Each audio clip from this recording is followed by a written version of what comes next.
Thought it was a good first day. We brought a lot of people back. So on both sides of the ball, we put a couple new wrinkles in, but to be honest, it felt really smooth. Everybody was sort of on their toes, but knew what we were doing. And like I said, it's almost a veteran team coming back basically. So everybody knows what we're doing, knows the offense, knows the defense. So we all felt good and we're moving fast out there. Not really teaching, but just working. It seemed funny to call it a veteran team, given how young We still are. Yeah. It just shows sort of the talent we have on this team and sort of how much we have progressed as a team from where we were. I think we have under 10 seniors this year on the team, but we have a lot of returners, starting returners, and we feel like an older group of guys just because we've been playing for a year or two together, and we all feel that connection between each other. Well then. With your offensive line, it seems like that's been the area of unrest the last 2 years. Yeah. There are still some question marks. How much does maybe that offensive line coming together? How much does that make a difference if you want this offense to be special, like maybe it could be this year? Huge, and I have so much respect for that O line. I mean, they've worked year in and year out, and they're a greatly talented group of guys, and Jake Brindle's leading them as the center. But we have Malcolm coming in, and we have a lot of guys stepping up to the plate, and with them having a year under their belt working together from last year, and Jake being here for 2 years with me, I think we've sort of developed the connection we need to have, and now everything's running a lot more smoother.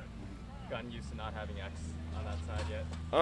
Yeah, to be honest, X was he's a great player, and whatever team picks him up is going to have a great tackle, guard, whatever they may use him as. But at the end of the day, right now we have the people we have on the team.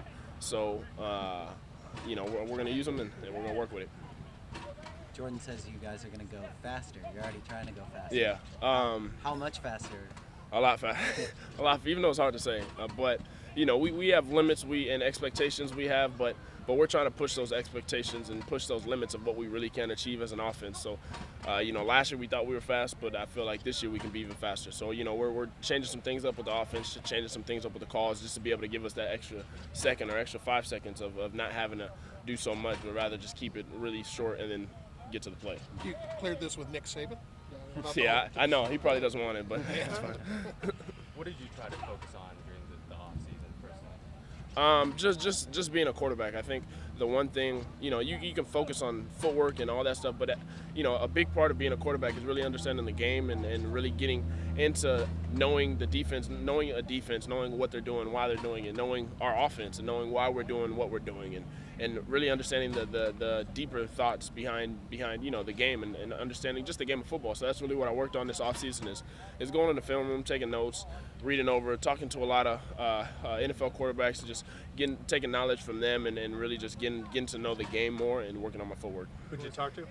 A couple quarterbacks. I've got in contact with Phillip Rivers, Tim Tebow, and a couple of them, but they have so much knowledge to give, and they're really good quarterbacks, knowledgeable of the game, and they shared a lot of knowledge with me. Anything specifically you did different to learn the game a little bit more this offseason than maybe you did? I think really dive into the game. I think most of the time you get so caught up with understanding just the concepts without understanding what I was just saying. Why we're doing it and what the defense is doing to try to stop us. And I think when you get to that and you really understand that, then you can start picking up a lot more of what you're trying to do. So more like the strategy, yeah, what the other team is thinking, that sort of trying to do and how to attack all that. Are coaches trying to make sure you don't maybe run as much as you did towards the end of last season so you don't get too banged up? It is what it is. We have great running backs. Obviously, last year our running backs got a little injured and dinged up, but this year, we're all healthy right now, and we're going to be a good team. And if I got to run, I'm gonna run. But at the end of the day, we have running backs for a reason, so I'm gonna give them the ball and let them do what they do best with it, just run. Jordan said a few days ago that you guys were maybe going to go a little bit more vertical. Yeah. This year. Do you feel like that's the case? Yeah. And it's another thing with having the chemistry between the O-line, me, and the receivers, and knowing where they're going to be, and like I said, the defenses that we're trying to attack and what we can do versus what defenses. How prepared are you guys for Pac-12 title and playoff expectations that'll be around this team? There's a lot of expectations, but like I keep saying every year, our expectations are probably higher than most individuals have on us from the outside looking in. But as a team and as a leader of the team, you have to keep the team within ourselves and not really look at the outside of what everybody expects of us. All that really doesn't matter if you don't perform on the field from day one and consistently throughout the end of the season. So right now we're going to take it. We're thinking our season starts today. So we're going to take it, practice hard today, learn from today, take it one day at a time, and keep moving. And at the end of the season, when you take it day by day, then all that stuff will come with it. There's some more expectations on you too. They already rolled out the Hundley for Heisman stuff. What do you think of all that? It's a blessing, honestly, to be able to have an opportunity like that. For a lot of people would want something like that, but you can't really get caught up with it. I think I just got to keep doing what got me here, and I think that's working hard, understanding the game, learning, and really just bonding with this team and getting the family atmosphere so we can really go out there and play for each other. Miles Jack is talking about 100 tackles and 10 touchdowns. Stick to his 100 tackles. Stick to his 100 tackles.